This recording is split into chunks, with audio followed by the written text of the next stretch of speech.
So then when we start to look at new financing, we can see here in terms of our new financing data, the changes that have occurred. This is a fascinating chart.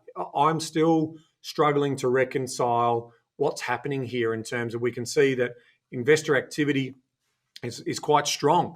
We're sort of looking at probably around that 37% range in terms of new lending for investment housing, excluding refinances. So we absolutely know that there's the next generation of younger investors are coming in, and that's a great news story. And they're obviously playing in the affordability belt, as are the existing investors because of APRA's throttling of borrowing power. So we're pushing a lot of people, we've talked about this before, into that affordability area. And that's why those regional centres and also the more affordable capital cities have gone very, very well in regards to their short-term growth story, because it's just so much cheaper to get into those markets. And I can only borrow what APRA will let me borrow. So ultimately, from that point of view, that's driving.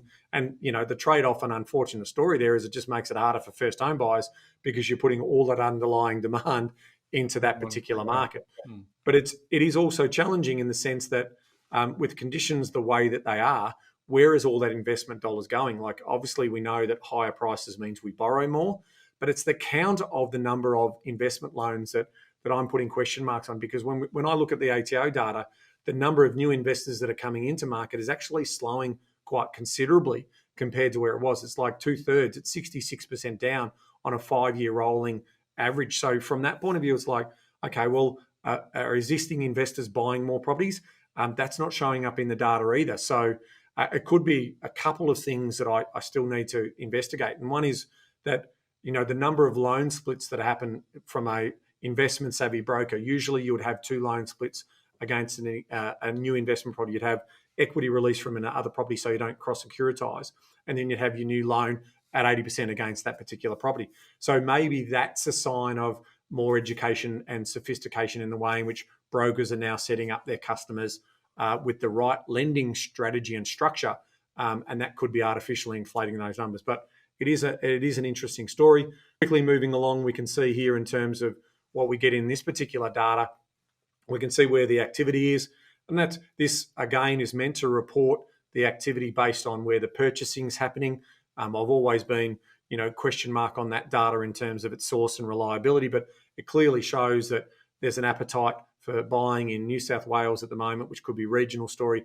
Victoria's flat, Queensland's up, Tassie's flat, WA is definitely up, and South Australia's up. So it's consistent with, where the underlying demand is pushing on that shortage of supply and moving values higher over the short term. Before you run away from that too, Ben, I think the 42.9 in New South Wales, that is the hard one to digest in that. To your point earlier about, does that include splits on loans? Because I was only talking to a prominent real estate agent in Sydney maybe 4 weeks ago, in Sydney's northern beaches, right? And he just said to me, look, his loan book, his property management rent roll, is shrinking, largely because the cost to invest in his region is almost prohibitive for a lot of people, right? At that 7-figure entry level, yields being so low. And, even the conversation was around, C-suite or